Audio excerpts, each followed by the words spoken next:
tell me you don't need me. I can understand. I want you. I need you. Please take my hand. Anything you want, anything you need, anything is everything to me. Anything you want, anything you need, anything is everything to me.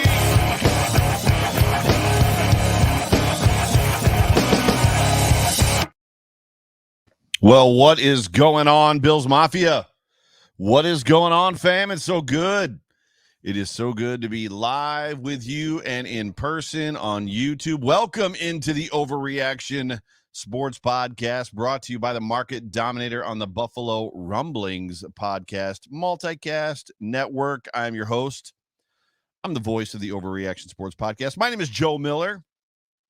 And you can find me on Twitter, as always, at Joe Miller Wired. And I get asked all the time, and you know I'm going to talk about him just for a moment. Who is the Market Dominator? Well, the Market Dominator is my very good friend, John Spaschek. John Spaschek is a real estate broker with Keller Williams.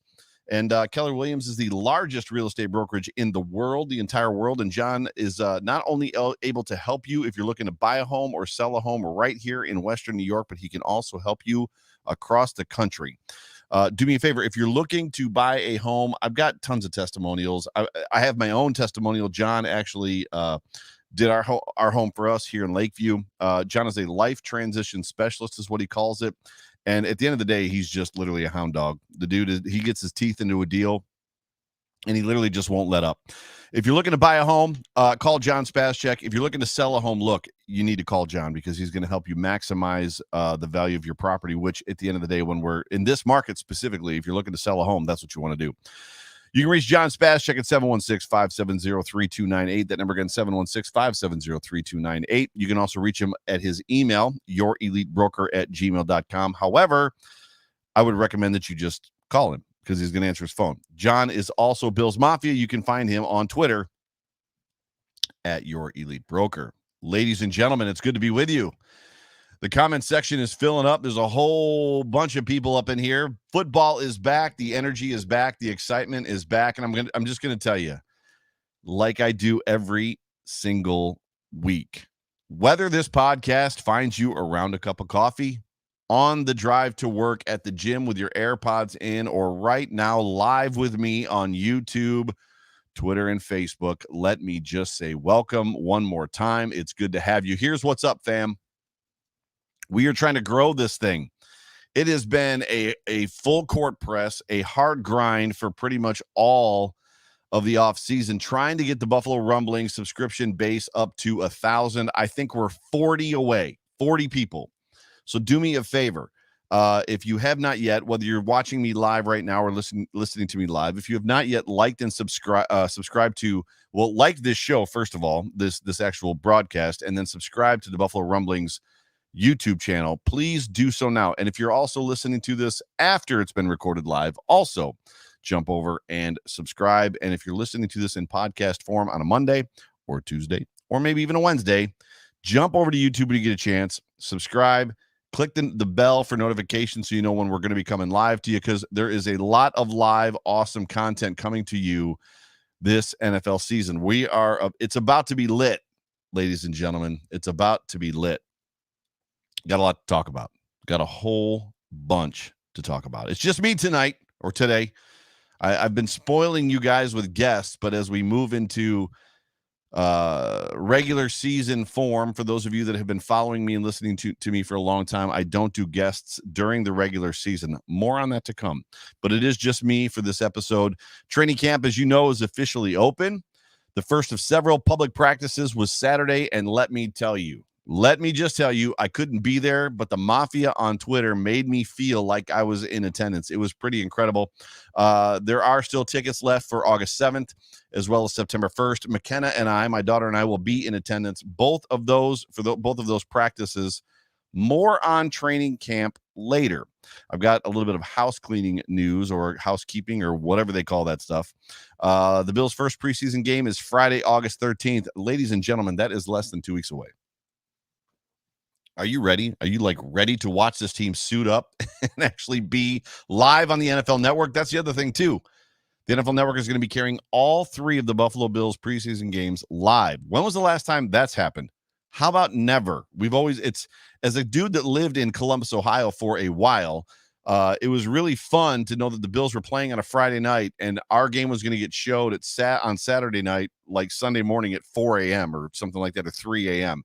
It was really frustrating. So to know that we are going to be live on the NFL Network for all 3 preseason games just speaks to the ground that this team has made up, this franchise has made up. We are must-see TV. So the first game is Friday, August 13th, 7 p.m. in Detroit. The second game is in Chicago, August 21st at 1 p.m. as well. Rare Saturday, 1 p.m. game. And then the third game, is the Packers at Bills, August 28th, also at 1 p.m. This is what's up.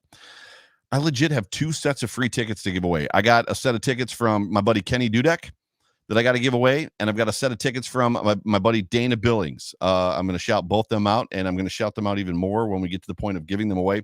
Stay tuned. I don't know exactly how I'm going to give them away yet. I'm going to give them away. I believe that's going to be Kids Day. I would love to see them go to a dad or a mom taking their child to their very first game, but we'll figure that out later. More stuff. The week of the home opener is going to be off the chain. Jay Spence the King is going to be in town. As you know, I am in Buffalo. I'm one of the few content creators that are actually in Buffalo. Pat Moran, by the way, just moved home, but there's not very many of us. There's a party at Soho hosted by Cold Front Report. Jay Spence the King and I will be at that party on Friday night. Jay Spence the King, Bills Mafia Babes, and Poncho's Army are also hosting a skate party for charity. It's going to be at Frank Young Sports Arena. It's $15. All the proceeds to that are going to charity. It's going to be from 4 o'clock to 7 p.m. on that Saturday before the game. So please, I'm going to be there at both of those things. There's a chance I might try to work something out on Thursday night for Thursday Night Football and see if we can get some people together that whole week. I might just take that whole week. I might just take vacation that whole week and see if I can just connect with Bills Mafia all over the place. I know there's people coming in from out of town. I think there's people coming in from another country. It's going to be legit.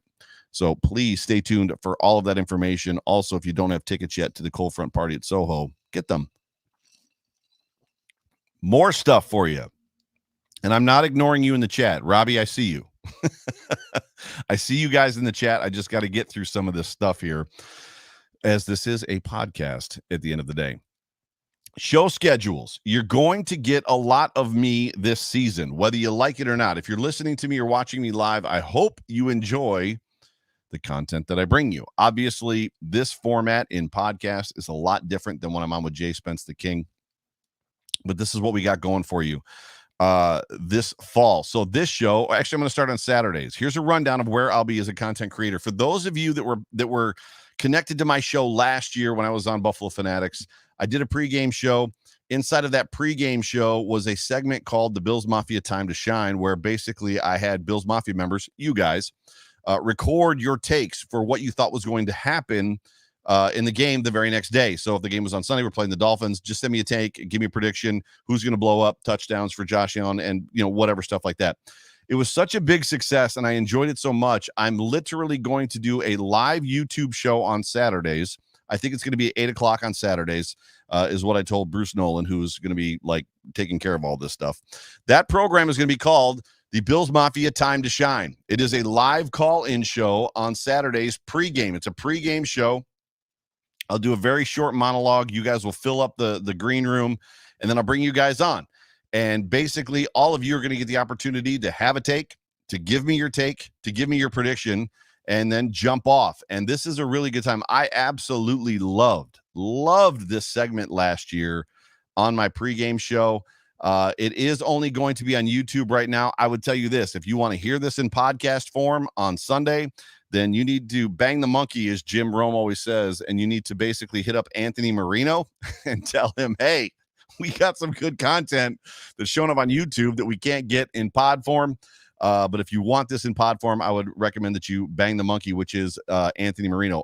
Then, as you know already, this show is going to come to you live as a post-game show at 9 o'clock on Sunday nights, post-Buffalo Bills football games. The Overreaction podcast is going to air live. I'm going to do my shows. Also, it will be live after whatever primetime games we have. So if it's a Monday night game, you're going to stay up with me until 1 o'clock in the morning, and we're going to do this show live. If it's a Thursday night game, you're going to stay up with me until 1 o'clock in the morning. We're going to do this show live. So Saturday nights, the Bills Mafia Time to Shine pregame show. Sunday nights, the Overreaction podcast with me, the voice of the Overreaction podcast, Joe Miller, post-game show. This is big. John Feena's coming in. So John Feena and I are going to move from quarterly. If you've been watching John Feena and I or listening to John Feena and I last season, we did quarterly. John has committed to being with me weekly. So we are now going to be doing a post-game show on Monday nights at 9 p.m. So for those of you that aren't necessarily into watching Monday Night Football, or if you want to do what I do, put the game on, turn the volume down, and watch YouTube shows, which is what I do a lot of times at the very same time. John and I will be on every single Monday night post-Bills game at 9 p.m. And then, of course, you already know what's up with this. Jay Spence, the King, and I, Hump Day Hotline will continue every Wednesday night at 9 p.m. throughout the entire season. Did you get all that? I hope you were taking notes real quick. Saturday night, Time to Shine. Sunday night, Overreaction Podcast. Monday night, Off Tackle with John Feena. Wednesday night, Hump Day Hotline. You're going to get a whole bunch of me. I'm sorry.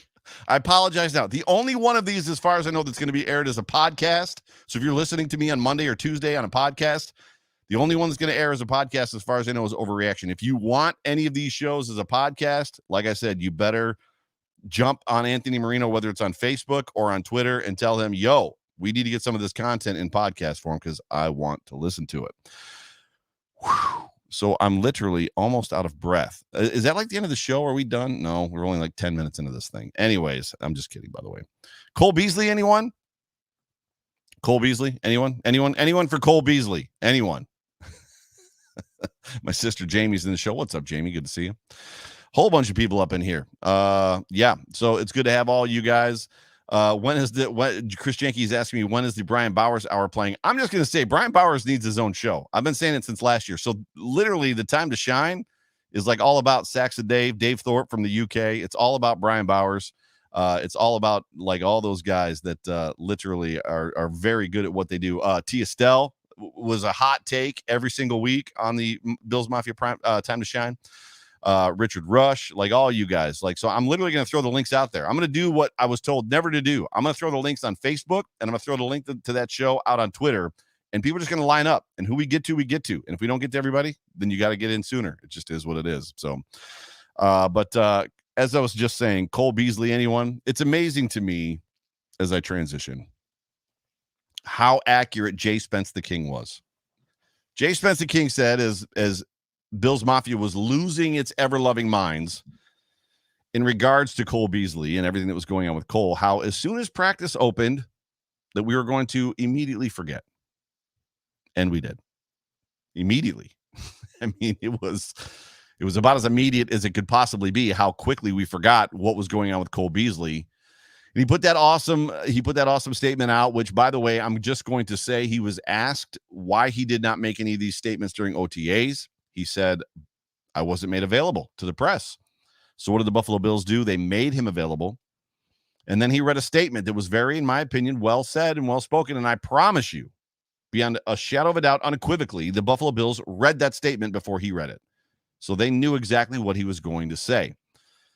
And then you fast forward a couple days, and what happens? The Bills practice and training camp, and we get reports, and we get to hear about what, like, Greg Rousseau's doing, and we hear about the wide receivers, and we're going to get to all that kind of stuff. And then Saturday happens, and it's just an explosion on Twitter. Absolute, complete Bills Mafia domination on Twitter, where everything was about. Every video I saw was, whether it was Greg Thompson or the casual fan. I think Greg was there. I think who else was there? I know Clay Troy was there. Like, there was just, I can't think of everybody that was there. All the like major content creators in Buffalo were there. It was amazing to see. And then comes along Sunday morning. And the Buffalo News drops a proverbial bombshell on the Mafia. The Bills Mafia has moved on from Cole Beasley.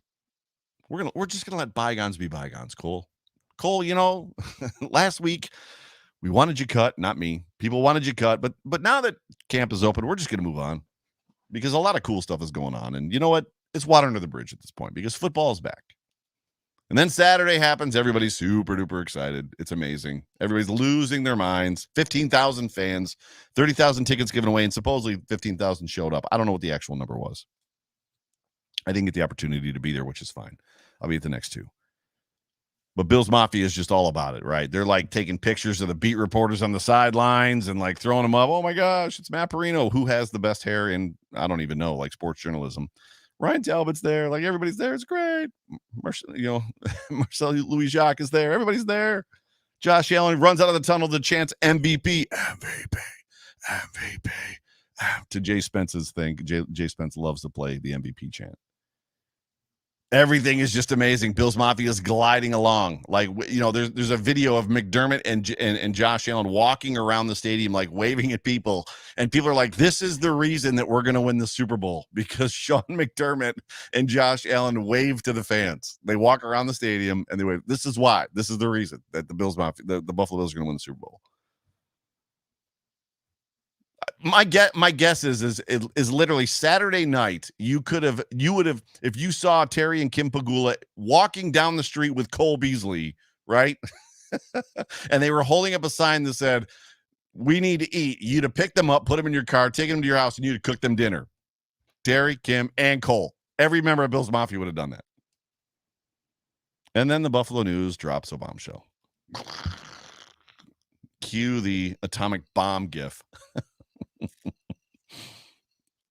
Cue the Tony Stark, right? As the bombs are going off behind him, the mountain is exploding behind him.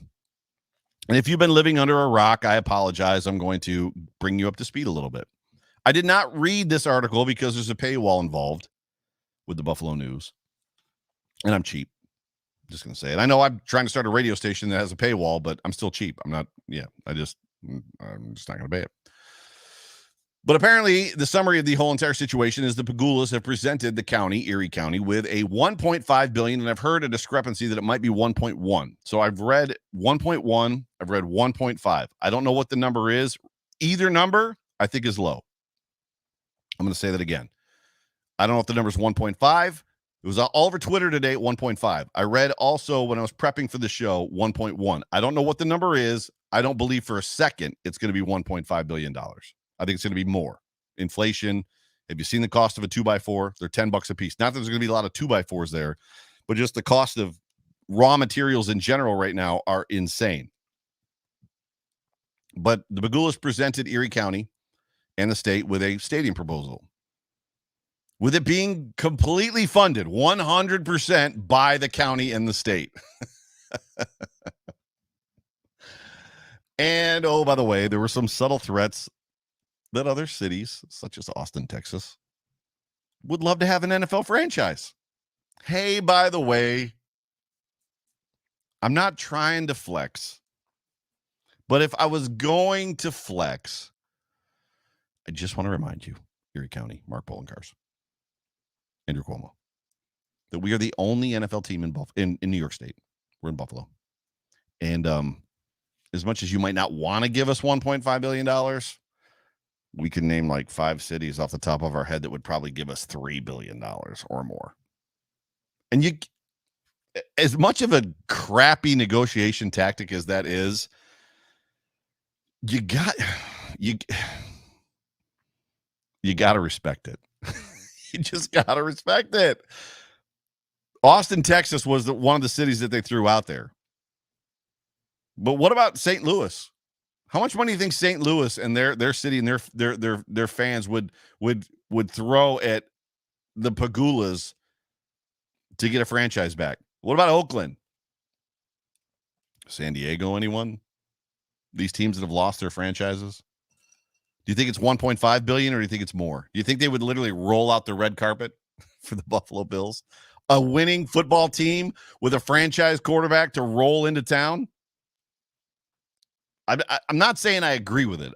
There's two sides to every story, and we're going to get into it a little bit. We're not going to dive wholly into it, but the reality is Twitter lost its mind.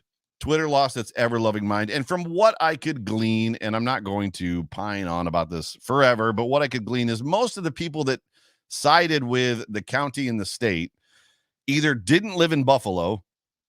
Think about that for a second. The people that aren't living in Buffalo currently, I live in Buffalo, I live in Erie County. People that don't live in Buffalo or New York State are mad that the Bills are asking for money from the state and the county when it's not going to affect them at all.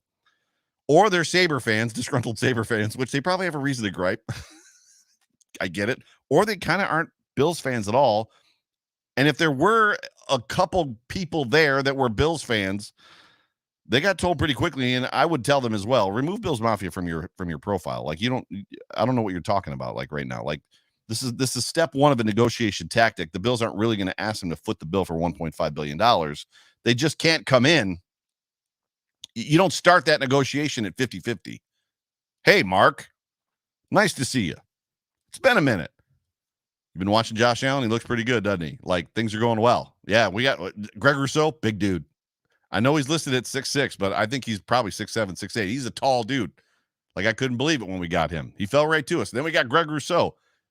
Mark, we think we've actually fixed the defense, which means if we can get back to, like, top 5, we're bringing the Super Bowl home to Buffalo. Like, that's what we think.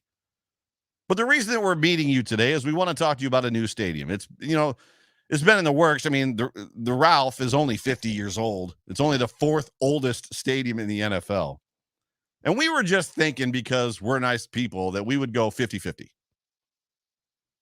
What do you think Mark Poloncarz is going to say to that? He's going to say, we were thinking more like 90-10. Right? Isn't that accurate? Mark Poloncarz is going to be like, that sounds fair. Let's do that. Let's go 50-50. No, it's a negotiation. It's absolutely, and you can't expect anybody entering a negotiation to not try to get off on the best foot. Now, I'm not pining on for the Pagulas. I'm not a bootlicker, as much as I got called a bootlicker and a billionaire simp, whatever that is, on Twitter today, which if I knew what a billionaire simp was, and you don't have to put it in the comments, I might actually care, but I don't. But the reality is the county owns the stadium. The county owns the land. The Bills pay rent. I don't know exactly what it is. In 2013, they negotiated $800,000 a year, which sounds very low. It's supposed to go up annually. We don't know what that number is. None of this information is very transparent. I got thrown at me about how it's neutral, about how there really isn't a whole lot of benefit for the city and the state. Oh, really? Because the city of Buffalo, there's no benefit, but for Orchard Park, Erie County, and the state, there is. Because if you just want to do, if everybody wants to grab their calculator real quick, so grab your phone. This is my phone. I got a Josh Allen wallpaper on my phone. Grab your phone and open your calculator. Those of you that don't believe that there's anything that has to do with, I want to go somewhere with this. The average ticket price at Highmark Stadium right now is $241. Sales tax between state and Erie County and Orchard Park is 8.75%. If you've got your calculator out, figure out the sales tax on $241 at 8.75%, and then multiply that times 72,000 seats. And then tell me that the county, state, and the city of Orchard Park aren't benefiting at all, that it's neutral. And that's just the tickets. Let's not talk about everything else that goes into having an NFL franchise in your city and all the stuff that goes along with it.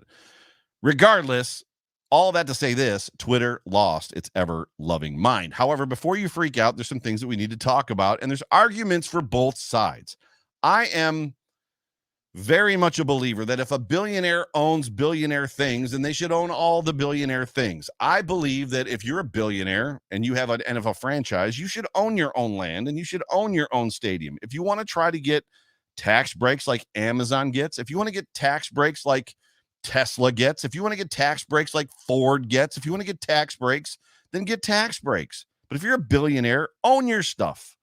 However, we live in a time, 2021, where precedents were set 100 years ago when owners like Ralph Wilson, when they founded football franchises in 1960, or I believe it was 1960 or whatever year it was, they didn't have billions of dollars, and they needed the state and the counties to pony up dough to build these palaces for their teams to play in so the fans could come and watch games.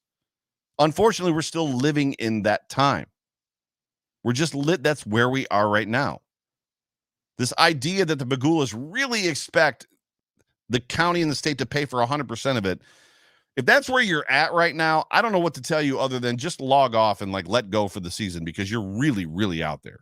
Because that's not what the Bagulas are going to expect. They're expecting to have to pay some of this money. I promise you, because that also is a precedent that has been set. We also have a very, very, very long way to go before they officially break ground, which means if you are losing your ever-loving mind on some social media platform right now and you're very upset about all this money it's going to cost the taxpayers, even though it's not going to affect your wallet at all, and if you live out of state, it's not going to affect you ever, you might just want to log off. Just let it go. We're a long ways away from figuring all this stuff out. But here's some information for you. Information is important, and it's we knew going into this whole entire, when the Bagulas bought the Buffalo Bills, we knew going into it two things. We knew that there were bidders out there. I'm going to start. We knew two things. We knew that a new stadium was going to be necessary, or a complete renovation of, at that time, Ralph Wilson Stadium. We knew it. Wasn't a secret. We knew when the Bagulas bought it, one of two things. The first thing was that we needed a new stadium in order to stay competitive, blah, blah, blah, blah, blah, yada, yada, yada, sightlines, I don't even know, all that crap that goes along with what the NFL wants. We also knew that there was bidders out there that wanted to move this football team. Let that sink in for a second. We knew that there were bidders out there that wanted to move this football team. Which means that if Donald J. Trump, before he was president of the United States, or John Bon Jovi had won the bid, more than likely 2022, this team is headed for greener pastures where there's a city out there ready to throw them $3 billion or $2 billion to build a stadium. You literally, if you're mad about this situation right now, you need to think about, and I know what, there's people on Twitter that are, I don't care, let the team go. Then you're not a Bills fan. And you should just stop talking, because none of us care. Those of us that are diehard Bills fans that have been buying season tickets for a 20-year drought, we don't care what you think, because you are not us. You are not us. And that's just the reality of the situation. One of two things was going to happen. We knew we had to have a new stadium, and we knew that one of the bidders, two possibly, were not going to keep this team in Buffalo. Luckily, we ended up with the Bagulas, who are, I don't know them personally, but they've been decent enough. They've put a winner on the football field. I don't know what else we want from them. They can't put a winner on the ice. I don't know why. That's a story for another day, for another show, not my show. But at the end of the day, we're at the point where we've got to broach this thing. We've got to step across this thing and figure out what the heck is next. We've got to figure out how in the world we're going to put a stadium someplace in Buffalo. As of right now, and this, I wasn't necessarily going to say that, but I say this, but as of right now, the expectation, what's up, everybody? I got a whole bunch of people saying hi to me in the chat. It's good to see you guys. As of right now, the stadium is earmarked to go, from inside sources, on the opposite side of Abbott Road. So they're going to, from what I've heard, there are plans in place, or things have already been done to basically acquire the land across the street from Abbott that belongs to ECC currently. And they're going to build the stadium there, and then obviously implode the existing stadium. So the idea is that stadium is going to stay in Orchard Park on that site, which to me is great, because I live in Hamburg, which the stadium is moving about a quarter of a mile closer to me. So yes, more of that, please. Tailgating remains the same. Everything remains the same. Nothing changes. Outside of that, we don't really have any details at all. This is what I want to give you. Information. We talked about information a couple minutes ago, and I rabbit trailed, because that's what I do. I rabbit trail all the time. Hang on a second. Information. Rich Stadium in 1973. And right now, some of you are like, that stadium was built in 1973. In 1973, that stadium cost $22 million to build. What a bargain. 50 years ago. You can't even apply the natural rate of inflation to that number compared to what it costs now to build a stadium.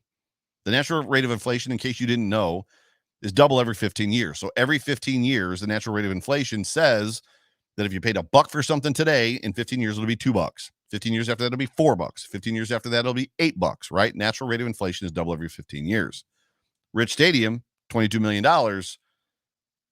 Yeah, we're not even close to $1.5 billion after 50 years. However, right now, a 2x4 costs $10. Can we get the Canadian border open and those Canadians back to work, at least logging forests soon? I got a deck to build. Personal issue there. My wife and I have been arguing over this deck all summer because I was supposed to build this grilling terrace in the spring. And I was like, babe, I'm not paying 3 times more for this deck than what this deck should actually cost me. $10 for a 2x4. I'm out. Hard pass. There are only 3 stadiums, as I think I may have said 4. There's only 3 stadiums older than Ralph Wilson Stadium. Can you guess which ones they are? In the chat and comment section, there's only 3 stadiums in the NFL older than Highmark, Ralph Wilson, Rich Stadium, Bill Stadium, whatever you want to call it. 3 stadiums older than this one. Can you guess what they are? Anybody? Bueller. And I know there's a little bit of a delay, which is interesting. And I don't even know what you guys are talking about because I've totally ignored you. Yes, Green Bay. Mr. Diggs says Green Bay. Lambeau Field is one of them. That's absolutely true. So, yep. EB says Green Bay, Chicago, and Jared says Soldier Lambeau and Arrowhead. Jared actually got it. First one. So that is the correct answer, Jared. Soldier Field, Lambeau, and Arrowhead are the 3 stadiums older than Ralph Wilson Stadium. And all of them have had major upgrades. Next piece of information that I want to give you, stadium cost. Now, I had a really awesome conversation with Joe Marino a couple weeks back. If you did not catch that, I don't remember exactly when it is. Joe Marino is a grinder. That dude puts out a show every day. I could even begin to tell you when to find it. However, when the news first broke about the Bills building a new stadium, Joe Marino had me on his show, and we talked about it. Stadium costs for the last, we'll call it 5. I've got 5 here, right? SoFi Stadium opened in 2020. It's where the Chargers play, and it's where the Rams play. $4.9 billion. And that was before 2x4s went to $10 a piece. 4.9 billion. If they built SoFi Stadium and they started today, with the deficit in raw materials, where the marketplace is and everything that's going on, that stadium is probably going to come in around $12 billion because they can't get concrete, wood, metal, stainless steel, galvanized stuff. They can't. It is almost impossible. The reason that we have this hyperinflation right now in the marketplace and everything is going up is because of what's going on with whether it's workforces or just workforces in other countries. We can't get raw materials. SoFi Stadium right now, if they started it today, would be $12 billion easy. It cost 4.9 in 2020. Allegiant, which I'll be honest with you, I said on Joe Marino's show, if I had a stadium to pick, it'd be that one. Give me Allegiant all day long. $1.9 billion in 2020. Mercedes-Benz, which is the stadium that the Atlanta Falcons play in, opened in 2017. It was $1.6 billion. Do you see where this is going? I started the show or around the beginning of the show, and I said, I don't think that 1.5 is the number. I just don't think that 1.5 is the number. I think it's going to be much more than that. So if the Pagulas are asking for 1.5, you've got to wonder what the actual number is going to be, which, it has not been released. U.S. Bank, where the Vikings played. Another stadium that I would love to see Buffalo get. That stadium is beautiful. It's domed. I don't really want a dome. $1.1 billion. It opened in 2016. Levi Stadium, where the Niners play, opened in 2014. $1.3 billion.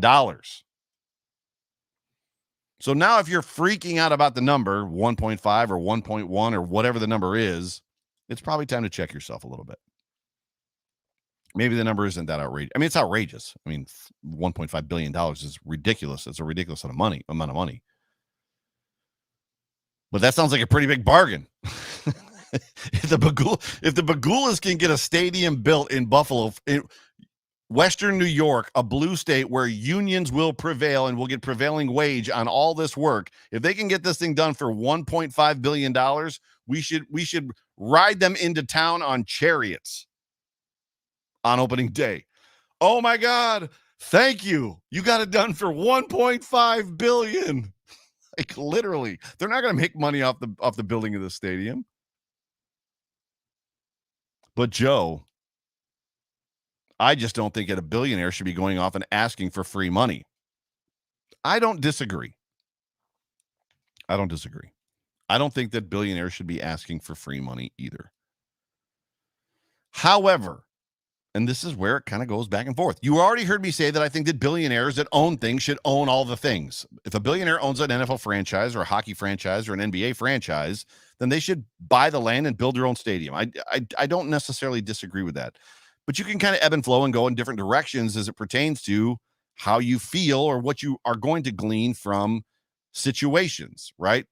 Unfortunately, we don't operate that way as humans, especially Americans. We jump to the worst possible scenario that you're just a greedy billionaire or the town and the city and the state doesn't want us to be happy or whatever it is, right? We don't ever try to find common ground in the middle. And then we attack each other. That's like what we do. It's like what we're like, and that's why this show is called the Overreaction Podcast, because that's what we do.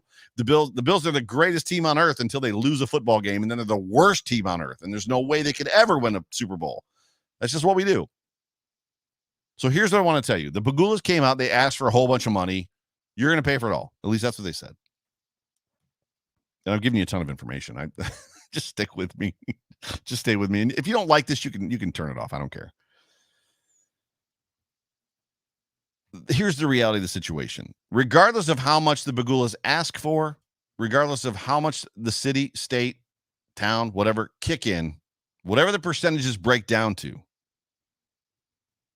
the county owns the stadium and the land. Yes, the Bagulas use it. Yes, the Bagulas rent it. Again, I talked to you about the numbers. We don't know what the numbers are now. We don't know what they will be. But I can't imagine any one of us. How mad do we get when we find out that the little water line or the drain line that goes to the curb that belongs to the city, if it breaks on our side of the sidewalk, we have to fix it and then hand it back over to the city. We freak out about that because it's like, why aren't you fixing this? You're the one that city sewer. It seems like it makes sense that you would take care of this, but we don't. Most of you don't realize that own homes that the sidewalk in front of your house that's there, you're responsible for. If your sidewalk starts getting all crooked and cracked and everything else, guess what? The city ain't fixing it. You are. How much do you like that? You don't. I can't imagine same situation that a billionaire is going to be like, you know what? You own the land. You own the current stadium. We want to build the new stadium. We're going to pay for it all. We're just going to pay for the whole entire stadium. And you know what? We're just going to give it right back to you. You get to own the whole $1.5 billion thing just because we're nice people. It's a little unrealistic. I'm not saying that it's not fair or that it is fair. I agree with you. There's a great deal of negotiation in this entire thing. And I would say that the county sometimes probably ends up on the wrong side of that negotiation to keep Ralph, we know, really put the screws to the county and the state for a long time. It just is what it is. But the county owns the stadium. The county owns the land. Here's the other side of that coin. The Bagulas are worth $5 billion, somewhere between $5 billion and $7 billion. I don't know what the number is. I'm not a Bagula. I doubt that the Bagula's kids know how much they're really worth. You could probably argue that the Bagulas don't know exactly how much they're actually worth. How much are the Bills worth? They could probably sell them for $2 billion, maybe more with a winning franchise and a quarterback like Josh Allen. But just because you can sell something for $2 billion doesn't mean you have $2 billion. Just because all of your assets add up to $5 billion or $7 billion, it doesn't mean that you have $7 billion sitting in your garage in stacks on pallets. Do you get that? All of you listening to me right now are worth something.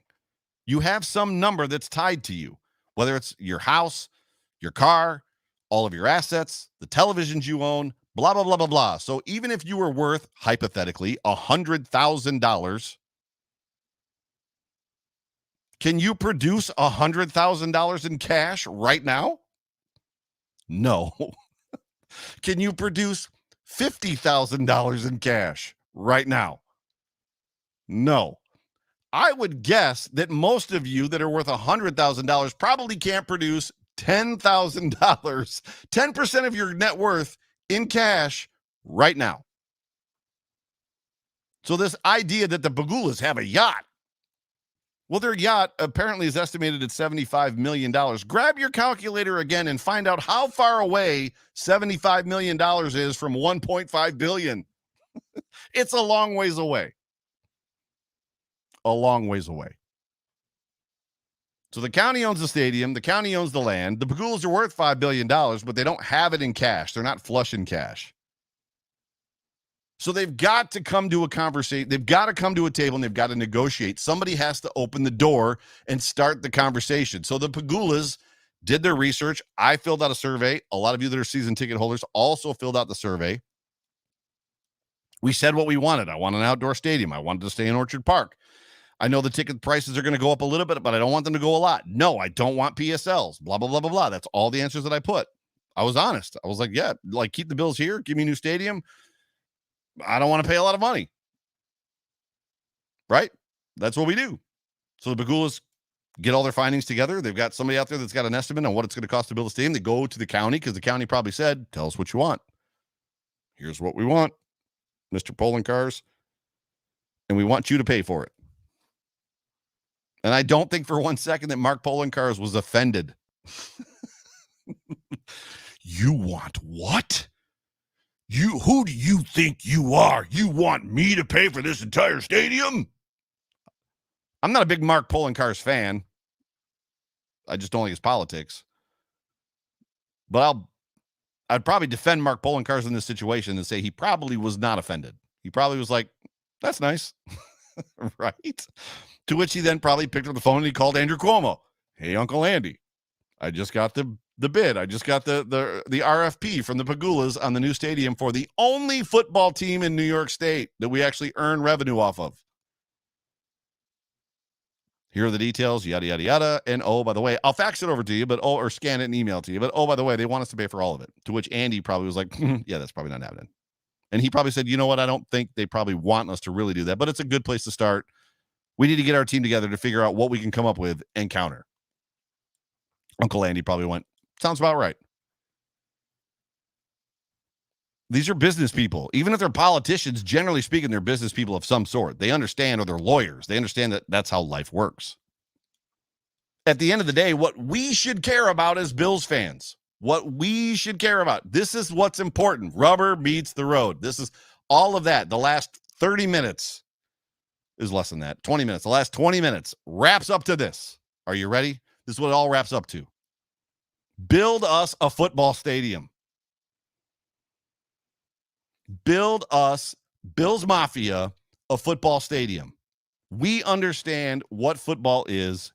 We love the game of football. It's not a social event for us. We are there to watch the game. We understand that the party happens outside the game in the parking lot before and after. Give us a football stadium. We do not want a Crystal Palace for wealthy, elitist socialites where every single major fan or diehard fan or member of Bills Mafia that's jumping through tables like you and me. Well, I don't jump through tables. I'm old. But like you guys, if you do that, we're not there for a social event to try to pick up chicks. I'm there to watch football. Give me a football stadium. What you and I need to be worried about is, what is this thing going to be? That's what we need to get excited about or concerned about. I don't need a steakhouse inside of my football stadium where I've got a reservation at $150 to go eat a T-bone during the football game and pay $180 for a piece of crap T-bone steak. I don't need that, Jerry Jones. Don't give me that. Give me a great sight line with a great seat with a competitive advantage, because everybody in the stadium understands that we're here to watch a football game and like we're going to scream the other team out of Buffalo. That's what we need to be concerned about. What else do we need to be concerned about? How about ticket prices? Ticket prices are going up because this football team is good. I've heard a lot of conversation over the last several days, last several weeks about how the Bills are one of the lowest revenue teams in the NFL. You know when they weren't? When they were winning. The Bills were one of the highest grossing teams in the NFL when they were winning franchise. Winning cures all ills. That statement was made a million years ago. It's still true today. And here's the reality. The ticket prices are going up whether they stay in the current stadium, Highmark, or they get a new stadium. The question is how much? That's what you need to be worried about. The other thing you need to be worried about is PSLs, private seat licenses. How much are those going to be? And what is a private seat license? I know there's a lot of you that don't know what they are. Basically, the Bills have them now. A lot of you don't realize that, but if you were sitting in a red seat, you had to pay a PSL. If you got a club seat, you had to pay a PSL. You have to pay a fee for the right to buy a ticket or a right to buy a season ticket in a certain place in the stadium. Private seat license. More than likely, like in New York Met Stadium, not the Mets Stadium, New York Met, MetLife Stadium, sorry, where the Giants and the Jets play. Every single seat in that building has a PSL attached to it. How much are those going to be? I'm willing to pay. I'm willing to pay my fair share as a season ticket holder. If you're telling me it's going to be $1,000 a seat, private seat license, $2,000 a seat, private seat license, I'll do my best to cough that money up. If it's $10,000 to buy a private seat license, I'm out. I ain't got that kind of dough.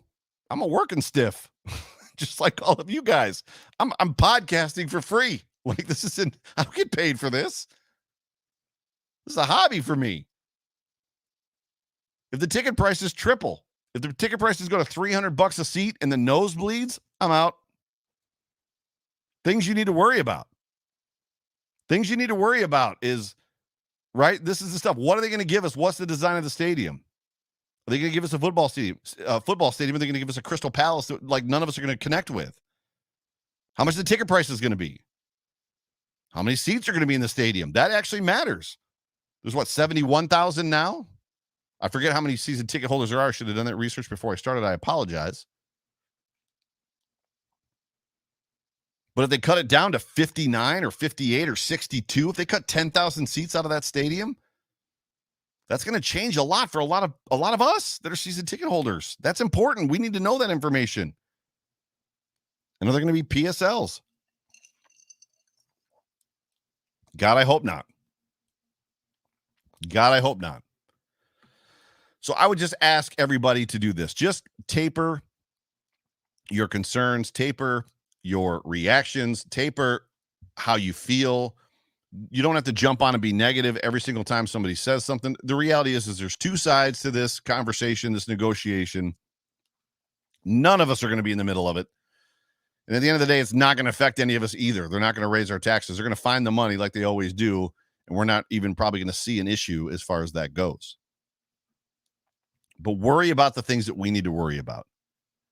What are they going to give us? What's the design of the stadium? Where is it going to be? I know what I said. There's a rumor. I think it's pretty much verified, but it's not necessarily in stone yet. They haven't announced it. Where's it going to be? Excuse me. How much are ticket prices going to go up? And are there going to be PSLs? And by God, if they put a steakhouse in that thing, I'm going to be furious. They better not put a steakhouse in that thing. I'm just telling you. Like, I don't need reservations at the steakhouse. That's just me. I don't need giant socializing areas where, like, I'm going to go down there and, like, hang out with all those people and not watch a football game. When I go to the Bills football game, I go to watch the freaking football game. If you're not there to watch a football game, go someplace else. Why pay $15 for a beer and $150 for a ticket and not watch a football? Sorry, I digress. There's just so many owners and so many people that are like we got to heighten the game day experience. That's not heightening the game day experience for me. That's losing the game day experience. I want to watch football. That's what I want to do. Anyways, I had some quick observations from camp. I would say this as I hit these real quick. If you have any questions for me before I wrap the show up, just about the stadium, my thoughts, my feelings, whatever, where I'm at. There's a whole bunch of you in the chat, and I appreciate you guys being here and being a part of this show. Every single one of you, feel free to throw me a question. And what I'll do is I'll hit these things, and then I'll come back to the questions here in a second. But camp observations thus far, if you got questions about the stadium or a player or whatnot, throw me a question. But camp observations so far. There's a lot of conversation as I'm transitioning. I apologize. That was a hard transition. A lot of conversation surrounding Jake Kumaro. Ladies and gentlemen, it's early. It's real. I love touchdown Jesus. That pass that he caught with Josh Allen in the Denver game was fantastic. But keep in mind, the Buffalo Bills released him at one point. The Saints picked him up off the Bills practice squad at one point and then cut him right away. And then the Bills scooped him back up again. This is not the next coming of Terrell Owens. Like this guy, it's early. And if anything that if there's anything going on, the Bills are heightening his value to the Packers so that they'll trade for him instead of waiting for the Bills to cut him and put him on their practice squad. Jake Kumaro is a good football player. He's a good dude. He's a lot of fun to watch. He's a guy I want to root for. It's really early. It's really, really early to start like determining what the actual like roster depth chart is based on observations that you're seeing in camp. Jerry Hughes is out still, and Greg Rousseau is the benefactor. He's getting first-team reps. Everything that we're hearing is the dude is flashing and looking really, really good. AJ Epinesa has also impressed. It's been great. Dane Jackson is getting first-team reps. That's something I'm here for. Let's talk about that. Let's have that conversation. Dawson Knox flashed on Saturday. I don't know if any of you saw that touchdown catch he made, that tight end seam pass that Allen threw to him. It was a thing of beauty. Marquez Stevenson reportedly has not dropped a single kickoff or punt so far in camp, and he has flashed his speed, and it has been incredible. Ladies and gentlemen, you have been listening to and watching the Overreaction Sports Podcast. I'm your host, Joe Miller. It's brought to you by the Market Dominator. Those are some very quick camp observations that we've gleaned from other people because clearly we can't be there. I wish we could, maybe next year.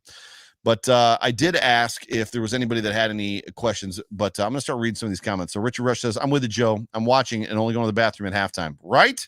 And actually, that's not even the trick. You don't go to the bathroom at halftime, Richard. You go to the bathroom like just before a punt or a kickoff, or find some like time to sneak out and sneak back. Because if you go at halftime, the lines are insane. Daniel Gower says, not steakhouses, but put 10 Tim Hortons and 6 Ted Hot locations, and it will be fine. We got to have some beef on Weck in there too, right? Is probably where we're at. But are there any questions? I don't think there's any questions. Also, yeah, Chris Jenke said that F.A. Obata has looked good. I'm here for that conversation all day. Let's talk about F.A. Obata. That's a dude. They're talking about his ability to be on the outside and the inside, that he's versatile. Same conversation with Greg Rousseau and Boogie Basham. And I know that we saw AJ Epinesa line up inside a couple times last year and wasn't super, super successful. But I'm here for FA. I'm here for Groot. I'm here for Boogie. Like, let's have those conversations and just really kind of pump those guys up. I can't wait to see what those guys do. Daniel Gower says, hit that like button, Bills fans. Yes, jump on that like button and get our metrics up. So Amanda Davies says, I think this team is stacked. Knox looks amazing. They're going to have a breakout at tight end at some point. Somebody is going to have to jump up and claim this tight end situation, whether it's Jacob Hollister, whether it's Dawson Knox, whether it's Reggie Gilliam, who is now listed as a fullback, and I think he changed his number. Somebody's going to have to play tight end on this football team. Clearly, we all want it to be Dawson Knox. All want it to be Dawson Knox. My guy, Mike DeChocho, says, how have the young O-linemen looked so far? I know it's early. So that's what's funny is with Deion Dawkins having COVID and being out, the guy that replaced him was Hart. I think it's I can't remember his first name off the top of my head. But he was abused on Saturday. Abused. Why they didn't put Spencer Brown in there, I have no idea. But outside of that, we really haven't heard a whole lot about any of the young offensive linemen, other than the fact that they're not running them with the one. So we're obviously hoping that Deion will be back maybe tomorrow from the COVID protocols and stuff like that. But D Handsome says getting down to 53 is going to sting. Ladies and gentlemen, Jay Spencer King and I have been prepping you guys for a month. Be ready. Hearts are going to be broken. Hearts are going to be broken around Buffalo for guys that are going to be cut from this football team. And all you can do is hope and pray that they end up on the practice squad, because the reality is there's a good chance that they're not going to end up on the practice squad, that they're going to get scooped up and start for other football teams. Crazy. G. Seals says Rousseau and Obata both got sacks against the same left tackle. It was Hart, if I'm not mistaken. Yeah, Bobby Hart. Yeah, I was going to say Bobby Hart. So Chris Jenke comes in here and says Bobby Hart. So Chris Jenke is he's a borderline producer for this show. It's because he keeps me straight. I was going to say Bobby Hart, but then it was like, my brain literally went, no, that's a wrestler. Oh, well, what are you going to do? Have not heard a ton about Wild Goose, Amanda. so I can't help you there. But G Seal says that once the pads are on, things are going to get real. And that is absolutely 1000% the case. The pads are going to come on. We actually don't know when the pads are going to come on. It'll be hopefully be relatively soon. But ladies and gentlemen, I'm going to cut you guys loose on this Sunday night. We are into this thing for almost an hour. You have been listening to and watching, if you've been with me live on YouTube, the Overreaction Sports Podcast, brought to you by the Market Dominator on the Buffalo Rumblings Podcast Network. I'm your host, Joe Miller. I'm the voice of the Overreaction Sports Podcast, and you can find me on Twitter at Joe Miller Wired. Do me a favor. Remember, if you're looking to buy or sell a home, call my guy, John Spazcheck, at 716-570-3298. And then do me a favor, email me with some sort of a testimony. If you call John Spazcheck and you use him and he gets things done for you and he works for you, do me a favor and get me a testimonial. I love to talk about the testimonials that John does. It's pretty incredible. But Bills Mafia, it's good to see you. It's good to have you guys back. Welcome back. I'm going to be honest with you. The grind this offseason, when there was like 10 of you guys in the chat, was tough. But we've had a good number, solid number. Let's keep this thing rolling. Tell your friends, share this thing on Twitter, share it on Facebook, share it all over the place. Get everybody in here where I don't even know how far away we are now from having 1,000 subscribers. Like, subscribe, click the bell to get notifications. I love you guys. I cannot wait. I cannot wait for the season to be here. I cannot express enough how awesome it is to be a part of you, to be a fan, to be a member. I'm going to be on the Bruce Exclusive show sometime in the next week or so. We're going to talk about fandom. What else do I got going on? I've got a couple of the shows I'm going to be on too, but I can't remember exactly what they were, so I don't know why I said that. Anyway, rabbit trail. But ladies and gentlemen, do me a favor. Just be good to each other. Cool the Jets. Cool the Jets. Just cool the Jets just a little bit on social media. Love each other a little bit. Be nice to each other. Mafia, after all, means family. Until next time, I love you guys. Can't wait to talk to you again. I'll see you on Wednesday for the Hump Day Hotline right here on the Buffalo Rumblings Multicast Network, 9 p.m. live, YouTube, with my guy, Jay Spence the King. Go Bills.